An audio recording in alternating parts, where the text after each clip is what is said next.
Y'all like it when I'm a bitch, so Mama brought it. I think we should measure just how salty I am in this video by the amount of lipstick that ends up on my teeth at the end. Ready? I'm going to call this Leanne's 2018 Can We Not list. As in, like, can we not? So first of all, I'm going to talk about the books that I hated because that's why you're all here. Do you have your tea? Are you comfortable? We shall begin. First up on Leanne's Can We Just Not list is Wessel in the Dark by Emma Healy. Let's just start by saying that Emma Healy's Wessel in the Dark was one of my most anticipated books of 2018. I was super hyped for it. I knew what her wonderful, wonderful writing could do and the kind of emotions that it could elicit from me because I read Elizabeth is Missing, or rather I read 3/4 of Elizabeth is Missing, and I was too sad to finish it. It made me so affected that it was like a hangover for weeks and weeks after I finished it. So when I discovered that Emma Healy was writing a mystery thriller about a teenage girl who goes missing for several days, comes back with lots of injuries but with absolutely no explanation as to where she's been, and her tigress of a mother is left pretty much on her own to figure out what happened to her, I was so excited. I was so excited. But unfortunately, within 15 pages of picking up Wessel in the Dark, I was furious. Wessel in the Dark turns out actually to be from the teenage daughter's mother's point of view. And very, very quickly, she tells you how tired she is of dealing with this girl. She tells you that she has had enough of her drama, she has had enough of her mental health problems, she is tired and she cannot do it anymore. When her daughter turns up, and as I said, this is the first 15 pages, so there's no real spoilers here. When her daughter reappears, she literally pins her to her hospital bed and shouts in her face. She yells at her to please tell me what happened to you, despite the fact that her husband is sitting there saying, you need to give her time to process. Back the hell off, woman. And as if that wasn't bad enough, we then get a flashback scene. This was not a book that I anticipated having any kind of time shift or flashback scenes, and when it did, it lost any of the little momentum it had already built. I'm going to condense here just to save you time. In this flashback, we're treated to the mother taking her child away for a last-ditch effort of a mother-daughter break. They go to an artist's retreat, and her daughter on the train platform tells her that she's not okay. She tells her that she actively feels suicidal, and her mother's reaction to that is to be like, I don't have time for this. Why doesn't she love me? Why doesn't she want to be well for me? I feel like there must be lipstick everywhere with this one, because I understand that it is important that we have a spectrum of representation of mental health issues, and that we don't just get books from the perspective of the person who has severe clinical depression and suicidal issues, as well as everything else that's out there on the spectrum, but specifically these in this book. I understand that it's important that we get the point of view of other people. However, I say to you that there is a way to portray a mother at the end of her absolute tether without essentially saying that she's fed up with dealing with her daughter's mental health. I put it to you, Emma Healy, that perhaps the daughter is sick of dealing with her mental health too, and that maybe she's not choosing this, and that maybe this whole idea of mental health being a choice to get better or not needs to go in the freaking bin. Just burn that shit.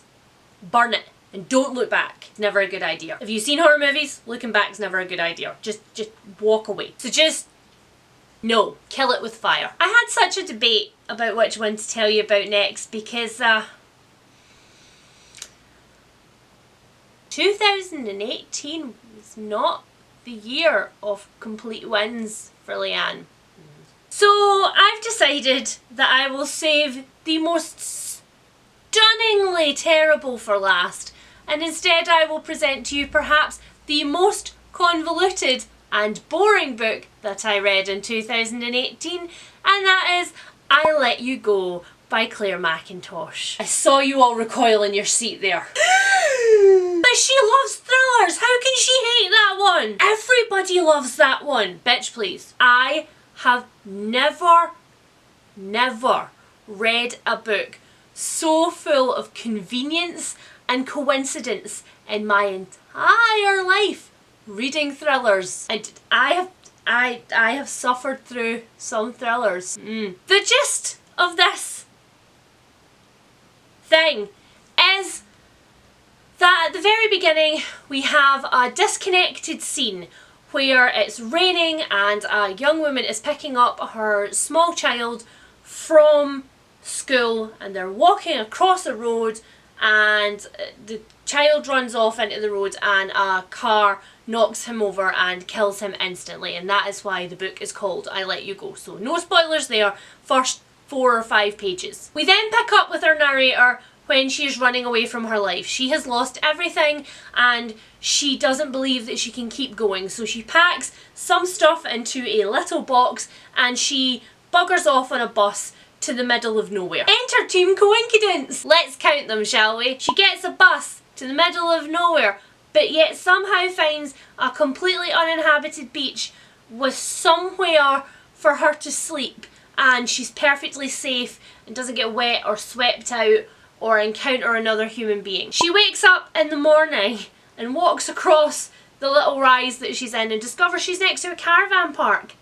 She goes into the caravan park and finds possibly the nicest and least suspicious rural lady I have ever met in my life, who is like, oh, I'm so sorry, the caravan park is closed, but it's okay because here's this totally random guy who hates everybody, but is coincidentally, you see in the theme, coincidentally trying to lease out a cottage that he has, and he doesn't want background checks or deposits or anything. You can just have it. Then she magically makes herself a new career selling photography of the beach. Then she meets the perfect man. I mean, I really could go on. There's a perfect love interest. There's a surprise pet that she saves from certain death. There's all of these people making friends with this random person who has just moved into the village with absolutely no backstory. And then to top it all off, there are some of the worst and most depressing representations of any kind of abuse,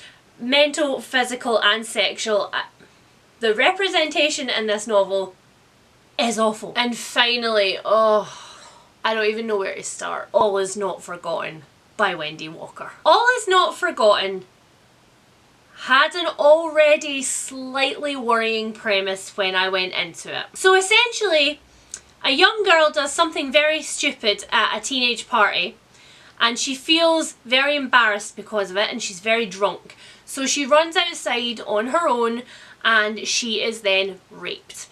She's then taken from the scene by an ambulance to the hospital where her parents are called, and because she is unconscious, they are given the opportunity to use a miracle drug on her, which can help her to completely forget the incident so that she does not know that it ever happened. Now, on one hand, Wendy Walker dealt with the repercussions of that drug in a very sensible way, in that she did not portray it as a miracle cure.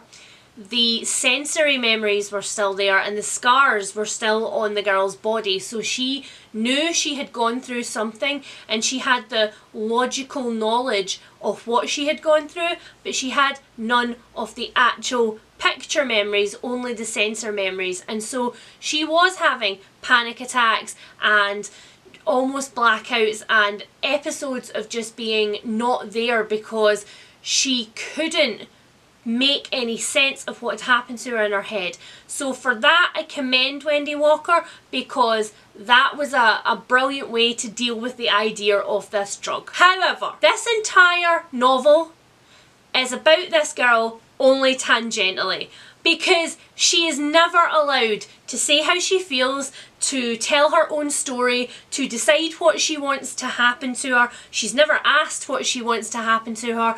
Her parents don't engage her in any way, they just want to move on from the incident. And then she is sent to a psychologist who is also a male, and a male chauvinist pig is what he is.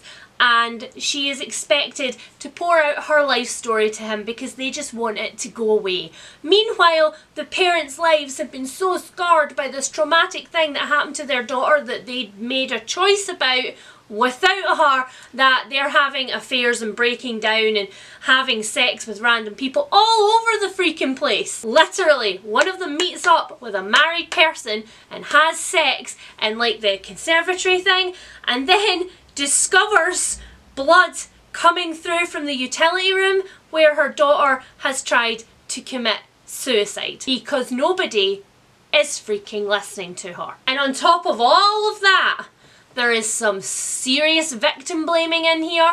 There is the heavy implication that had this young girl not made the bad mistake to go outside on her own, dressed provocatively at a party, she would not have been raped. So some of that falls on her shoulders. In addition to that, serious problem for me, the narrator of this novel is anonymous up until the halfway point. I won't spoil it for you to tell you who it is, but the narrator, when they are unveiled, is the worst person, the worst position, the biggest breach of trust ever to be listening to, giving these intimate details. I mean, also unbelievable and coincidental, but you know, there are larger issues at work in this one. I genuinely can't think when in the last 5 years or so I have read a book that has had such a terrible portrayal of female bodies and the abuse of them and their ability to have some sort of active agency over their own fate and their own choices. Okay, so now that we've moved on from those three travesties, let's continue on the Can We Not list for 2018 and discuss some publishing Can We Nots. So the first publishing Can We Not is, can we not lie about the contents of books? I'll just let that sit with you for a minute. Weird, isn't it?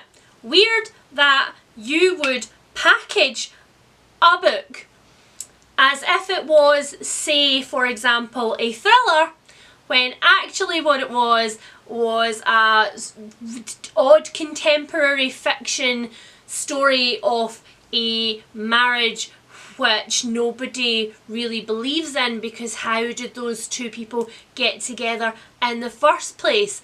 The House Swap by Rebecca Fleet. Maybe also, let's not publish what is essentially a paranormal romance suspense book as a straight up thriller.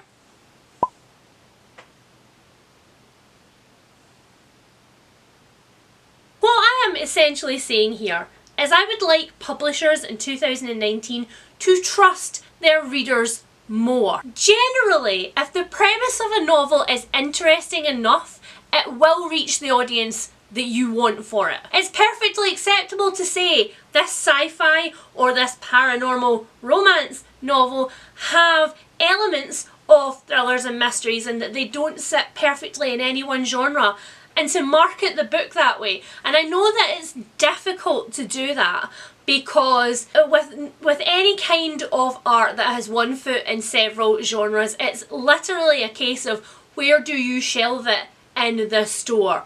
Where does it go? But it is perfectly possible to package that paranormal romance suspense novel so that it appeals to both regular readers of paranormal romance suspense and also people who read mystery and thrillers. You can do that with, you can do it with taglines, or you can do it with a certain kind of marketing campaign that bigs up the fact that everybody will love this book. It is perfectly possible to do. So how about We start trusting readers to pick books that they actually want to read, rather than hiding a story within a story and hoping that they get to the end of that novel and go, that was such a refreshing change from what I usually read. I loved that. While we're on the subject of publishing, let's just go the whole hog. I would really like it if publishers in 2019 would stop putting the entire plot and every individual twist on the synopsis on the back of the novel. Can we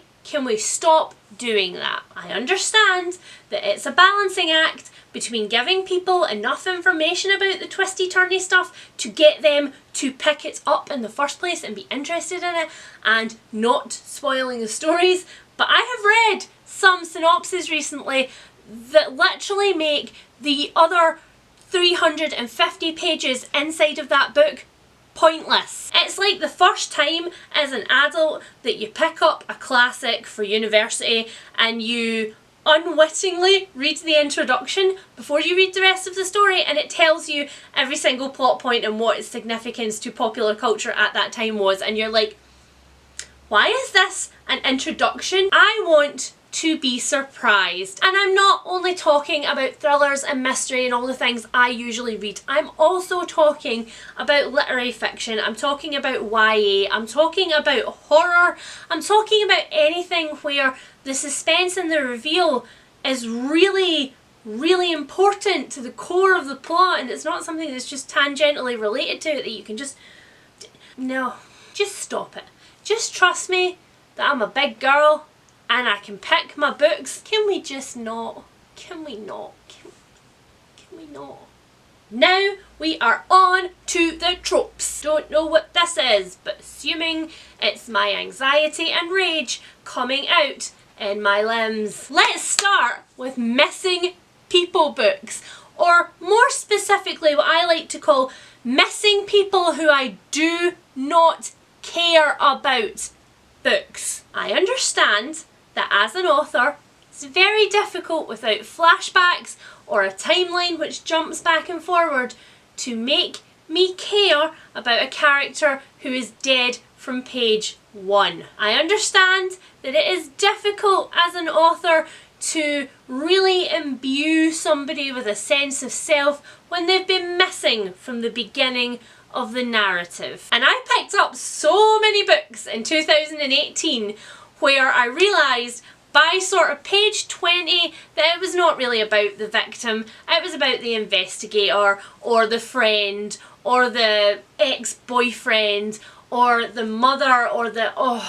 it is never about the victim. It is perfectly possible to give a victim a voice out with their significance to other people. Speaking of people that I don't care about, I would like sad white girls to just get out of my thrillers, please. I mean, that could be solved by just publishers publishing more diverse thrillers, but it could also be solved by writers not writing about sad, privileged white protagonists who have the perfect life which all tumbles down around their ears, or sad white girl protagonists who we're meant to feel sorry for because their Starbucks drinking, Manolo Blahnik wearing, cell phone wielding life has somehow taken a slight turn for the worst. Yeah, I think that's it. Oh yeah, there we go. That was some good lipstick on the teeth. Speaking of sad females, next on my can we not list is, can we not have every female protagonist in every book ever working against each other? Are we not freaking over this? Is this not like really 90s? Is this not something that we've woken up from and realised doesn't work for us? I would say that the majority of readers who are between the ages of 20 and 50 and who identify as female have all cottoned on to the idea now, publishers and authors, that women work better in a team when they support each other and aren't just fighting each other all the freaking time. It's boring, it's lazy, it is a plot device which just needs to die in a fire. Could we also, please, stop giving characters self-destruct switches which don't make any sense? In 2018, I officially broke up with Tana French's Dublin Murder Squad series because I loved the writing, I loved the dialogue, I loved the friendships, I loved the characters, but every single book, right at the very end of the book, the twist is that the character just pushes the red button and blows their freaking life up for no reason. Or at least for no reason that I can see beyond needing it to happen for the plot. If you've made a plan for your characters and you've written your characters into a corner and you can't make that plan happen, you either need to rewrite a chunk or you need a new ending. Every ending cannot be throwing a Molotov cocktail into the windows of your entire freaking life. I know that not every book can have a happy ending, and in fact I like both ambiguous endings, endings that don't have any kind of ending where things just stop and you're like but how, and also endings where bad things happen and the bow that ties things up is black and dripping with grave dust. I love all of those endings, but I also like a happy ending, and I know that it's trendy not to have them right now, but think the world could do with some more happy endings. Don't think people would be very upset about it. Just saying, at least 1 in 6 has to end well. And finally, on Leanne's big fat can we not list is, can we not in 2019 repeat the trend of 2018 where there was unadvertised magical realism everywhere? I found it in literary fiction, I found it in YA, I found it in thrillers, I found it in mysteries, I found it in contemporary romance. Magical realism out of the context of fabulous fiction and fairy tales is otherwise known generally in Leanne's world as coincidence and contrived ease. And I love when magical realism is done well and when I've chosen to read it. But again, can we trust our readers to pick things up that they want to read? I'm just going to put it out there and say, if I don't recognise it as something directly coming from the Brothers Grimm, or it's fantasy where other laws are definitely a thing, I do not want to encounter magical realism unless I am expressly told on the cover or the back of the book that it is in there. This is one of those cases, publishers, where that's information that you should include on the back of the book. As in, like, there is zero excuse not to. Zero excuse. So, are there any of you left out there?